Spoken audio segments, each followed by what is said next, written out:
Nous avons été arrêtés pour un feu de frein cassé. Après avoir vérifié nos permis, l'agent nous a appelés d'une voix tremblante. Il fit mettre mon mari à part, puis me chuchota à l'oreille. Madame, à propos de votre mari, veuillez venir immédiatement au poste. Qu'y a-t-il? Je ne peux pas le dire maintenant. Mais surtout, ne rentrez pas avec lui. Avant de commencer l'histoire, n'oubliez pas de laisser un like et de vous abonner à la chaîne pour voir plus d'histoires comme celle-ci. D'une maison blanche et discrète, dans un paisible quartier résidentiel en périphérie de Columbus, dans l'Ohio, s'élevaient les bruits de la préparation du dîner.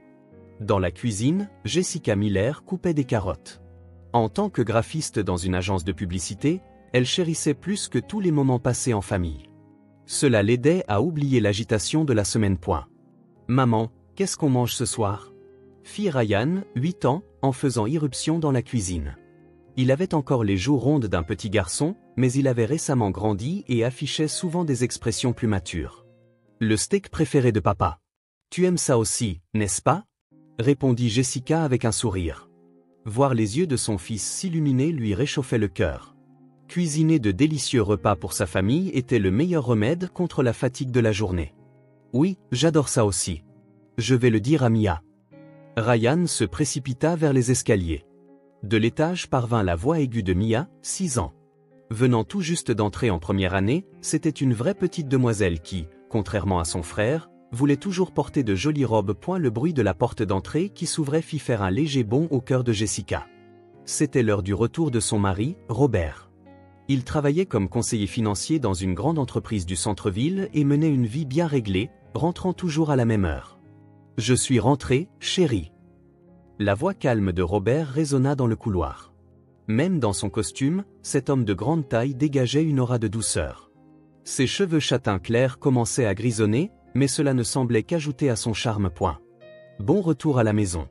Comment s'est passée ta journée? Demanda Jessica en retirant son tablier. Bien que Robert parût fatigué, son visage s'illumina naturellement en voyant sa femme. La réunion avec le client s'est éternisée, et je suis épuisé. Mais rentrer à la maison, ça en vaut la peine. Il déposa un léger baiser sur le front de Jessica. Même après 10 ans de mariage, son mari n'oubliait jamais ces petites marques d'affection, et Jessica l'aimait profondément pour cela. Papa. Mia dévala les escaliers et sauta dans les bras de Robert. Il souleva facilement sa fille et l'embrassa sur la joue. Que as-tu fait à l'école aujourd'hui, ma princesse? J'ai fait des dessins. J'ai dessiné papa, maman et nous. Je peux voir ça? À la voix douce de Robert, Mia hocha joyeusement la tête. Ryan apparut également du salon pour accueillir son père. Ces scènes du quotidien étaient le plus grand trésor de Jessica. À table, Robert appréciait la conversation avec sa famille.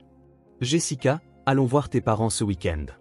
Thomas a appelé pour me dire qu'il voulait me montrer de nouvelles propriétés. Tu es si attentionné. Mes parents te considèrent comme leur propre fils. Les parents de Jessica, Thomas et Linda, dirigeaient une agence immobilière locale. L'entreprise qu'ils avaient bâtie ensemble était prospère, et ils vivaient confortablement. Linda, en particulier, adorait le mari que sa fille avait choisi. Robert est un gendre tellement merveilleux. Jessica a tellement de chance. Se remémorant le refrain constant de sa mère, Jessica regarda son mari. Il était vraiment l'époux idéal, gentil, responsable et plaçant toujours sa famille au premier plan. Il n'y avait jamais eu de turbulence majeure dans leur mariage. Et si on discutait aussi des projets pour les vacances d'été de la semaine prochaine? Dit Robert aux enfants. Les yeux de Ryan et Mia pétillèrent. Où est-ce qu'on va?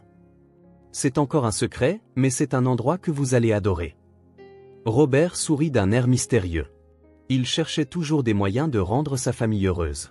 Après le dîner, pendant que les enfants faisaient leurs devoirs, Jessica et Robert s'assirent côte à côte sur le canapé. Les informations locales passaient à la télévision, mais le couple savourait leur présence mutuelle plus qu'ils ne regardaient l'émission. Je suis si heureux de t'avoir rencontré il y a 10 ans, dit Robert en prenant la main de sa femme. Ils s'étaient rencontrés par l'intermédiaire d'un ami commun et s'étaient mariés après 2 ans de relation. Pendant tout ce temps, et depuis leur mariage, il avait toujours été un homme sincère et aimant. Moi aussi. La vie avec toi est encore plus merveilleuse que ce que j'avais imaginé. Jessica posa sa tête sur l'épaule de son mari. Sa chaleur et le sentiment de sécurité dissipaient la fatigue de la journée. Dehors, la soirée d'été s'assombrissait doucement. Des voix familiales tout aussi chaleureuses s'échappaient des maisons voisines. Jessica était convaincue, sans l'ombre d'un doute, que cette vie quotidienne paisible et calme durerait pour toujours. Ces moments heureux avec son mari et ses enfants étaient son bien le plus précieux point. « Je veux aller à Disney World ».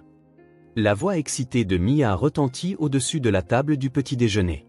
En ce dimanche matin, la famille de 4 personnes était réunie autour de pancakes, discutant des projets de vacances d'été. La fillette de 6 ans agitait ses petites mains, les yeux brillants comme sa princesse préférée. « Moi, je veux Universal Studios », déclara Ryan avec enthousiasme. Il avait la tête pleine d'histoires sur le parc à thème Harry Potter que ses amis lui avaient récemment raconté. Le monde de la magie lui semblait plus attrayant que tout le reste. Robert posa sa tasse de café et regarda les visages de ses enfants. « Ça a l'air super. On va bien s'amuser. Si on va en Floride, on peut visiter les 2 endroits et peut-être y rester une semaine. » « Vraiment ?» s'écrièrent les enfants en chœur. Le cœur de Jessica bondit également à la suggestion de son mari. Il faisait des voyages en famille chaque année, mais celui-ci semblait particulièrement ambitieux. Je m'occupe des réservations. Tu es déjà bien occupé avec le travail, sourit Robert à Jessica. À l'agence de publicité, un projet de campagne majeur était en cours, et elle avait travaillé tard tous les soirs. La prévenance de son mari réchauffait toujours le cœur de Jessica. Merci. C'est d'une grande aide. Les jours suivants, la famille fut absorbée par la planification du voyage. Mia emprunta des livres sur les princesses Disney à la bibliothèque et réfléchissait sérieusement aux personnages qu'elle voulait rencontrer. Ryan faisait des recherches en ligne sur les attractions d'Universal Studios et dressait une liste des manèges qu'il voulait essayer. Cependant, à mesure que les préparatifs avançaient, Jessica perçut de subtils changements dans le comportement de Robert. Son mari, qui participait habituellement avec enthousiasme aux discussions familiales, semblait dernièrement préoccupé par son travail. « J'ai un gros projet en ce moment », soupira Robert un soir dans leur chambre. Il avait son ordinateur portable sur les genoux et fixait un tableur complexe. « Ne te surmène pas. Si tu tombes malade, ça ne sert à rien. » Jessica posa la main sur l'épaule de son mari. Son épaule lui semblait un peu plus mince qu'avant. En tant qu'épouse, elle comprenait parfaitement que le métier de conseiller financier était un travail à lourde responsabilité, constamment exposé au stress. « Je vais bien.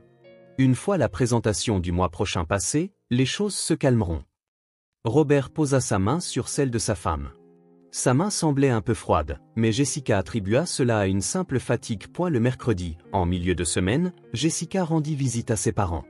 Thomas et Linda possédaient une grande maison dans un quartier résidentiel huppé et vivaient confortablement grâce à la fortune qu'ils avaient bâtie dans l'immobilier. Sa mère, Linda, s'occupait des rosiers dans le jardin et accueillit la visite de sa fille avec joie. « Jessica, ça fait si longtemps. Comment va Robert ? » « Il va bien, même s'il a l'air très occupé par son travail. C'est un si grand travailleur, il travaille si dur pour toi et votre famille. » Les paroles de Linda étaient remplies d'une sincère gratitude. Voir le bonheur de sa fille était la plus grande joie d'une mère. « Et si vous veniez tous dîner dimanche prochain ? Je préparais le rôti de bœuf préféré de Robert. Je pense qu'il serait ravi. Ça fait un moment qu'on n'a pas vu papa et maman. » Ce soir-là, lorsque Jessica informa Robert de l'invitation de ses parents, il afficha une expression légèrement contrariée. « Dimanche prochain. En fait, j'ai un dîner avec un client samedi et je risque d'être fatigué. » « Ce n'est pas grave. Papa et maman ont vraiment hâte de te voir. »« Bien sûr, j'irai. Tes parents ont toujours été si bons avec moi. » Robert sourit, mais il y avait quelque chose de forcé dans ce sourire. Jessica s'inquiétait du stress professionnel de son mari tout en se sentant à nouveau reconnaissante pour sa gentillesse à accorder de l'importance au temps passé en famille. Le dimanche soir, la famille Miller se rendit ensemble chez les parents. La maison de Thomas et Linda était enveloppée de son atmosphère chaleureuse habituelle. Le salon était décoré de photos de famille, des clichés du mariage de Jessica et Robert ainsi que des souvenirs de la croissance des enfants ornaient les murs. « Robert, notre fille est heureuse grâce à toi. » À table, le père Thomas leva son verre de vin. « Depuis 10 ans, tu as été si bon avec nous. Nous t'en sommes vraiment reconnaissants. Tu es la fierté de notre famille. » Robert sourit, mais ne dit pas grand-chose. Comme d'habitude, il était humble et ne se vantait jamais de ses réussites. « C'est moi qui suis reconnaissant de faire partie d'une famille si merveilleuse. » Ces mots étaient polis et sincères, mais Jessica eut l'impression qu'il choisissait ses mots avec plus de soin que d'habitude. Alors que le repas avançait, Linda aborda le sujet du voyage. Le voyage en Floride a l'air formidable. Ce sera un souvenir inoubliable pour les enfants. Mamie, on va rencontrer Mickey Mouse à Disney. La voix excitée de Ryan fit sourire tous les adultes. Cependant, seul Robert semblait quelque peu distrait. Papa, ça va? Mia, sensible, remarqua l'état de son père. Robert se força à sourire. Ça va, ma princesse. Papa réfléchissait juste à la manière de s'assurer que tout le monde s'amuse bien. Sur le chemin du retour, Robert se concentra sur la conduite. Contrairement à son habitude où il appréciait les conversations en famille, il était inhabituellement silencieux. « Tu es fatigué ?» demanda Jessica, inquiète. Robert se tourna et sourit. « Un peu, mais passer du temps avec tes parents est toujours agréable. Nous avons vraiment de la chance. » En arrivant à la maison, les enfants continuèrent de parler avec enthousiasme du voyage. Robert s'assit avec eux et ouvrit des guides sur la Floride pour faire des projets. Il était en tout point le père aimant qu'il avait toujours été. Le vendredi, la veille du départ, Jessica termina les valises et la famille se réunit dans le salon. De grandes valises étaient alignées dans l'entrée et une atmosphère d'impatience remplissait la maison. « J'ai hâte d'être à demain », dit Mia, assise sur les genoux de son père. Robert caressa doucement les cheveux de sa fille en répondant « Oui, nous allons tous passer un merveilleux moment ensemble. » Cette nuit-là, la famille passa la soirée dans le salon à regarder un de leurs films préférés. Les enfants étaient assis de chaque côté de leur père, et Jessica était appuyée contre l'épaule de son mari. Ces moments de bonheur simple renforçaient leurs liens familiaux. À la fin du film, Robert monta coucher les enfants. Jessica rangea seule la cuisine en pensant au voyage du lendemain. Ce serait sûrement l'un des plus beaux souvenirs de leurs 10 années de mariage heureux. Le samedi après-midi, le centre commercial Meadowbrook, dans la banlieue de Columbus, grouillait de familles. La famille Miller avait également terminé ses derniers achats pour le voyage et se dirigeait vers le parking. Ryan et Mia étaient ravis de leur nouveau maillot de bain. Le maillot de Mia est si mignon. Les volants roses te font ressembler à une princesse. Jessica marchait en tenant la main de sa fille, des sacs de course à l'autre bras. Mia, 6 ans, était impatiente de porter son nouveau maillot. J'ai hâte de nager dans la piscine. Maman nagera avec moi, n'est-ce pas? Bien sûr. Et papa nagera avec nous aussi. Robert marchait aux côtés de Ryan, parlant du nouveau short de bain de son fils à motif de planche de surf. La famille avançait d'un pas léger, le cœur gonflé d'excitation pour le voyage du lendemain. Ils chargèrent leurs achats dans la voiture, et Robert s'installa au volant. L'air climatisé dans la voiture était agréable et les enfants, assis à l'arrière, continuaient de parler du voyage en mangeant des gâteaux. « Papa, on loge dans quel hôtel à Disney? Je vous ai dit que c'était une surprise, mais c'est un endroit que vous allez adorer. » Robert sourit aux enfants à travers le rétroviseur. C'était son expression habituelle de père attentionné. Ils prirent la State Route 315 en direction du nord. En cet après-midi de week-end, la route était modérément fréquentée mais pas embouteillée. La campagne verdoyante de l'Ohio défilait derrière les vitres, avec des nuages d'été dérivant lentement au loin. « On devrait passer chez tes parents aujourd'hui pour y laisser quelques bagages », suggéra Robert. Pendant leur long voyage, ils avaient demandé à Thomas et Linda de surveiller la maison pour apaiser leur anxiété de la laisser vide. « Bonne idée. Maman a aussi hâte de nous dire au revoir demain. » Jessica vérifia l'horloge du tableau de bord. Il était un peu plus de 16 heures, ils arriveraient chez ses parents juste à temps pour le dîner. C'est alors qu'une sirène de police retentit derrière la voiture. Le son s'intensifia progressivement. « C'est une ambulance ?»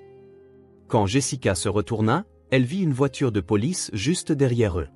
Les gyrophares rouges et bleus clignotaient, leur signalant clairement de se ranger sur le côté. « Papa, c'est la police », dit Ryan, excité. Pour un garçon de 8 ans, les voitures de police étaient un spectacle inhabituel. « Oh, qu'est-ce que ça peut bien être? Je ne pense pas qu'on roulait trop vite. » Quand Jessica regarda Robert avec inquiétude, son mari répondit calmement, « Peut-être les feux de stop. » Lors de la dernière révision, ils ont dit qu'il déconnait un peu. Robert mit soigneusement son clignotant et gara la voiture sur le bas-côté. Ses mouvements étaient calmes comme toujours, ne montrant aucun signe de panique. La voiture de police s'arrêta également derrière eux. Un jeune officier en uniforme sortit et s'approcha lentement. Il arriva à la fenêtre du conducteur et frappa légèrement. Robert baissa la vitre. « Bonjour, officier. Y a-t-il un problème? »« Bonjour. Pourrais-je voir votre permis de conduire et la carte grise du véhicule ?» La voix de l'officier était polie. L'homme, dont le badge indiquait le nom de Martin, semblait effectuer un simple contrôle de routine. Bien sûr. Robert prit les documents dans la boîte à gants et son permis de son portefeuille. Jessica tendit également son permis de conduire. Le couple obtempéra sans discuter. L'officier Martin prit les documents et s'éloigna de la voiture pour les examiner. Ce qui aurait dû être une procédure de quelques minutes s'éternisait. Il sortit sa radio et semblait vérifier quelque chose. « Papa, on a fait quelque chose de mal ?» demanda Mia, anxieuse. « On n'a rien fait de mal. Je suis sûr que ce sera bientôt fini. » Robert se tourna pour rassurer sa fille, mais une légère tension était visible sur son visage. L'officier poursuivait sa conversation radio. Pour une simple vérification de routine, cela semblait prendre beaucoup trop de temps. Jessica commença à se sentir de plus en plus anxieuse. Après une dizaine de minutes, l'officier Martin revint vers la voiture. Cependant, son expression était manifestement différente. Son visage était pâle et sa voix tremblait de manière perceptible. « Je suis désolé, mais j'ai besoin que vous sortiez tous les deux du véhicule. » Sa voix était clairement agitée. Il essayait de maintenir un calme professionnel, mais il était évident qu'il venait de faire une découverte importante. « Quoi ?» Jessica était confuse. Pourquoi devrait-il sortir de la voiture pour un simple contrôle? Et les enfants? S'il vous plaît, laissez vos enfants attendre dans la voiture. Ce sera bref. Suivant les instructions de l'officier, le couple sortit de la voiture. Robert fut placé à distance. Puis l'officier Martin conduisit Jessica seule à l'arrière du véhicule. « Madame » commença l'officier à voix basse. Ses mains tremblaient visiblement. « Je dois vous poser des questions sur votre mari. Pourriez-vous venir immédiatement au poste? Qu'est-ce qui s'est passé ?» Le cœur de Jessica se mit à battre violemment. Y avait-il un problème avec son mari? Je ne peux pas vous donner de détails ici. Promettez-moi juste une chose. Ne rentrez surtout pas chez vous, sous aucun prétexte. L'expression sérieuse de l'officier laissa Jessica sans voix. Et les enfants? C'est pour la sécurité de vos enfants. S'il vous plaît, faites exactement ce que je vous dis. L'officier Martin tendit à Jessica une petite note. Faites comme si vous veniez de vous souvenir d'une course à faire et quittez la voiture avec vos enfants. Il y a une pharmacie CVS à 3 rues d'ici. Attendez là-bas. Des officiers en civil assureront votre protection. Qu'est-ce qui se passe? La voix de Jessica tremblait. Elle ne comprenait absolument pas la situation. Je suis désolé, mais je ne peux pas vous expliquer en détail pour le moment. Veuillez donner la priorité à la sécurité de vos enfants. Votre mari est? L'officier commença à dire quelque chose mais s'interrompit. Je vous expliquerai tout en détail bientôt. Pour l'instant, veuillez suivre mes instructions. Jessica prit la note avec des mains tremblantes. Ne saisissant toujours pas complètement la situation, elle retourna à la voiture. Robert se tenait à distance, observant sa femme avec inquiétude. « Maman, qu'est-ce qui ne va pas ?» demanda Ryan, anxieux. « C'est vrai. J'ai oublié d'acheter les médicaments de Mia. Arrêtons-nous à cette pharmacie juste là. » Jessica essaya de paraître enjouée, mais sa voix était tendue. « Je veux venir aussi. Il y a des bonbons à la pharmacie? » « Oui, allons-y ensemble. Papa doit parler avec le policier, alors il va attendre ici. » Jessica prit la main des enfants et quitta la voiture. En se retournant, elle vit plusieurs autres voitures de police arriver sur les lieux. Plusieurs officiers entouraient Robert. « Maman, est-ce que papa va bien ?» Mia regarda en arrière avec inquiétude. « Il va bien, ma princesse.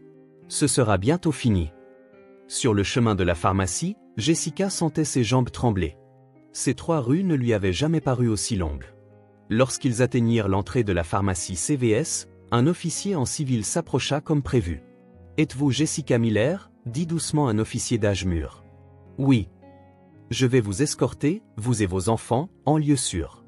Nous vous donnerons des explications détaillées au poste. » Ryan et Mia, ne se doutant de rien, regardaient le rayon des bonbons. Cela aurait dû être un samedi après-midi ordinaire. Le retour d'une agréable séance de shopping en famille. Jessica regarda par la fenêtre la route au loin. La silhouette de son mari, entourée de plusieurs voitures de police, paraissait minuscule. Et la salle d'interrogatoire du commissariat de Columbus était éclairée par la lumière froide des néons. Jessica serrait sa tasse de café avec des mains tremblantes, fixant l'homme d'âge mûr assis en face d'elle. Ryan et Mia se trouvaient dans une autre pièce avec une femme officier, ne comprenant toujours pas la situation. « Jessica, veuillez écouter calmement. L'agent du FBI David Harris commença à parler d'une voix douce mais sérieuse. L'homme d'une cinquantaine d'années était un agent expérimenté qui avait traité de nombreuses affaires importantes. D'abord, laissez-moi vous assurer que vous et vos enfants n'êtes pas en danger. Nous vous protégerons entièrement. Jessica hocha la tête, mais elle n'était pas préparée à ce qui allait suivre. Dans la pièce voisine, son mari, Robert, devait être interrogé par un autre agent. Concernant votre mari, Robert Miller. L'agent Harris posa une photographie sur la table. Connaissez-vous cet homme? La photo montrait un homme inconnu. Sa coiffure était différente et ses traits semblaient distincts de ceux de son mari. Cependant, il y avait quelque chose de familier dans la forme de ses yeux et de son nez. Non, je ne le connais pas, mais quelque part. Jessica, le vrai nom de votre mari n'est pas Robert Miller. Les mots de l'agent Harris firent basculer l'univers de Jessica.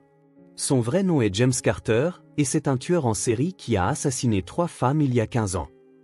Le sang quitta son visage.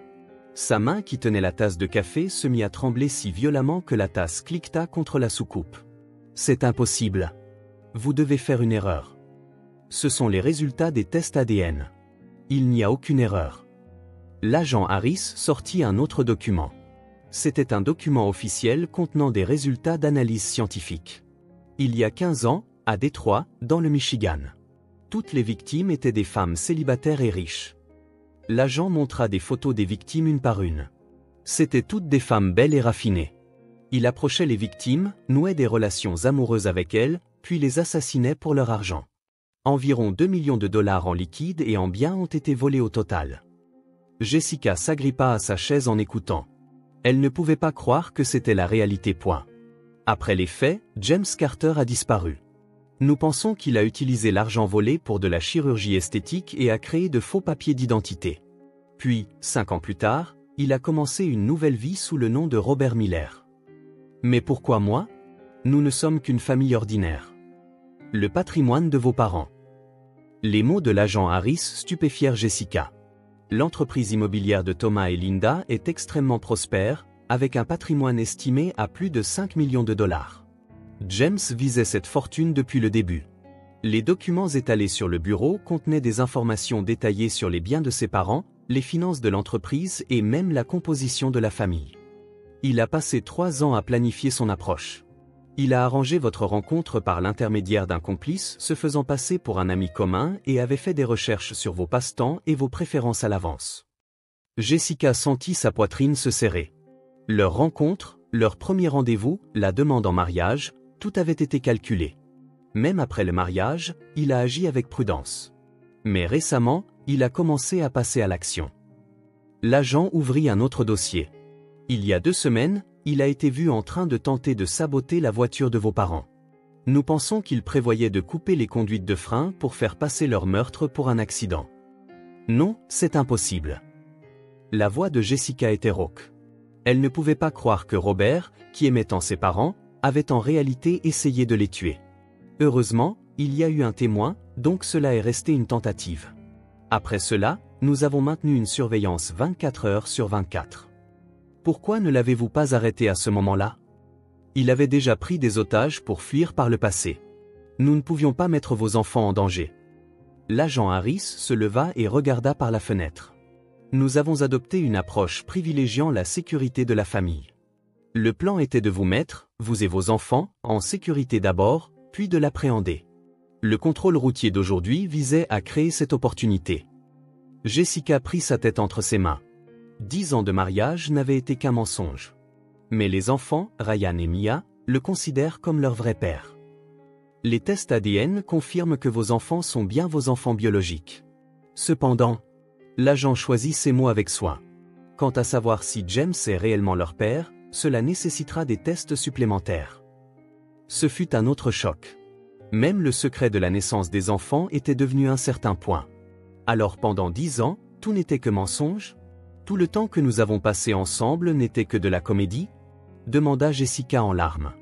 Les anniversaires de mariage, les anniversaires des enfants, les voyages en famille, tous les souvenirs semblaient s'effacer.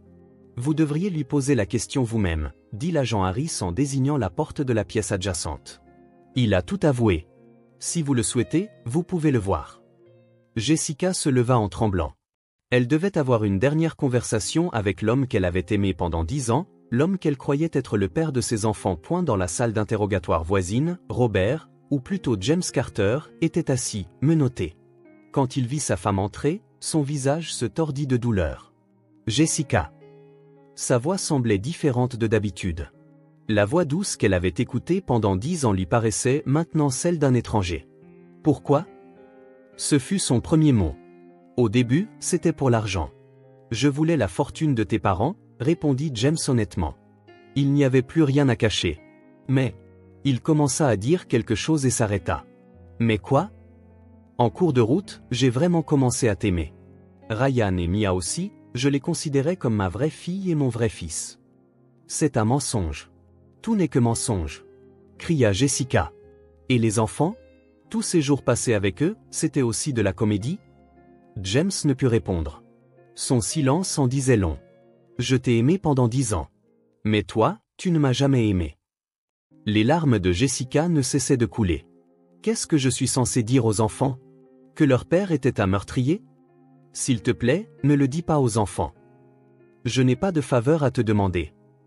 Jessica se leva. Rends-moi nos 10 années. Avant de quitter la pièce, elle se retourna. J'ai été une idiote de t'aimer. Le bruit de la porte qui se fermait marqua la fin de 10 années d'un mariage factice. Dans l'atmosphère pesante du tribunal, Jessica était assise entre ses parents. Depuis la galerie, James Carter, sur le banc des accusés, n'était plus le mari, Robert Miller, qu'elle avait aimé. L'homme en combinaison de prisonnier orange ressemblait à une personne différente de celle qui avait partagé des moments heureux avec sa famille.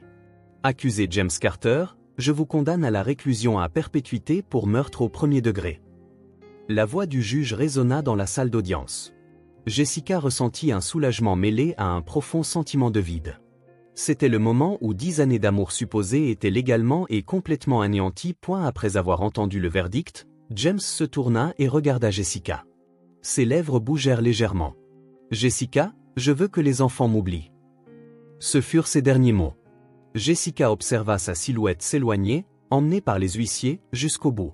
Thomas et Linda posèrent leurs mains sur les épaules de leur fille et quittèrent silencieusement le tribunal. Un an plus tard, au printemps, Jessica et les enfants commencèrent une nouvelle vie dans une petite ville près de Cincinnati.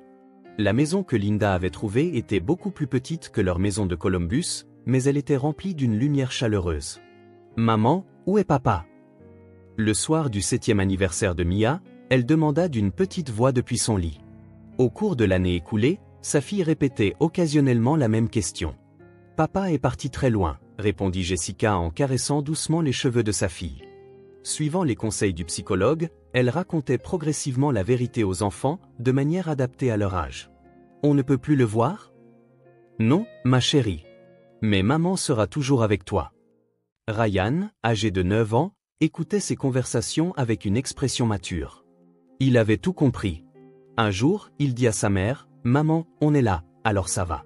Je protégerai Mia et je te protégerai aussi. » À ces mots, Jessica versa des larmes. La force et la gentillesse de son fils lui donnaient un espoir bien plus grand que ce qu'elle avait perdu. Chaque jeudi, Jessica suivait une thérapie avec les enfants.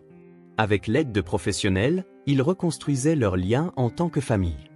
Les premiers mois furent difficiles, mais peu à peu, les sourires revinrent. Un jour, une lettre de James arriva dans la boîte aux lettres. En tenant l'enveloppe portant le cachet de la prison, les mains de Jessica tremblèrent. Cependant, sans hésitation, elle se dirigea vers la cheminée et jeta l'enveloppe non ouverte dans le feu. Des flammes orangées enveloppèrent la lettre, la transformant en fumée qui disparut. C'était le moment où elle fermait la porte sur le passé de ses propres mains. « Maman, qu'est-ce que tu brûles ?» demanda Ryan. « Juste de vieux papiers dont on n'a plus besoin. » Ce soir-là, ils dînèrent chez ses parents. Thomas et Linda faisaient tout leur possible pour soutenir leur fille et leurs petits-enfants. « Vous êtes une vraie famille », dit Linda en serrant ses petits-enfants dans ses bras. « Ce ne sont pas les liens du sang. La confiance et l'amour, voilà ce qui fait une famille. » Jessica prit à cœur les paroles de sa mère. Les 10 années avec Robert avaient été fausses, mais son lien avec les enfants était réel. Ryan et Mia étaient sans aucun doute ses enfants. Les tests ADN avaient révélé qu'ils étaient tous deux biologiquement les enfants de James, mais cela n'avait plus d'importance. Un vrai père était quelqu'un qui aimait, protégeait et élevait ses enfants. Après le dîner, Ryan joua du piano dans le salon. Mia chantait à côté de lui. Jessica regarda ses enfants et sentit enfin une paix intérieure. « Maman, chante avec nous aussi. » Mia lui tendit la main. La comptine que les trois chantèrent ensemble devint le premier souvenir de leur nouvelle famille. La nuit, après avoir couché les enfants, Jessica but un café seule. Par la fenêtre s'étendait le paysage nocturne et calme du quartier résidentiel. 10 années d'un amour factice et la vie authentique qui s'ouvrait devant elle. Elle commençait peu à peu à trouver la réponse à ce qu'était une vraie famille. Point loin de là, en prison, James Carter passait des nuits solitaires dans sa cellule d'isolement. Toutes les demandes de visite étaient refusées, et tout contact avec le monde extérieur était complètement coupé. Avait-il vraiment aimé Jessica et les enfants, ou tout cela n'avait-il été que comédie jusqu'à la fin? Cette réponse resterait un mystère éternel, un secret que lui seul connaissait. Cependant, cela n'avait plus d'importance. Pour Jessica et les enfants, l'histoire de leur vraie famille ne faisait que commencer.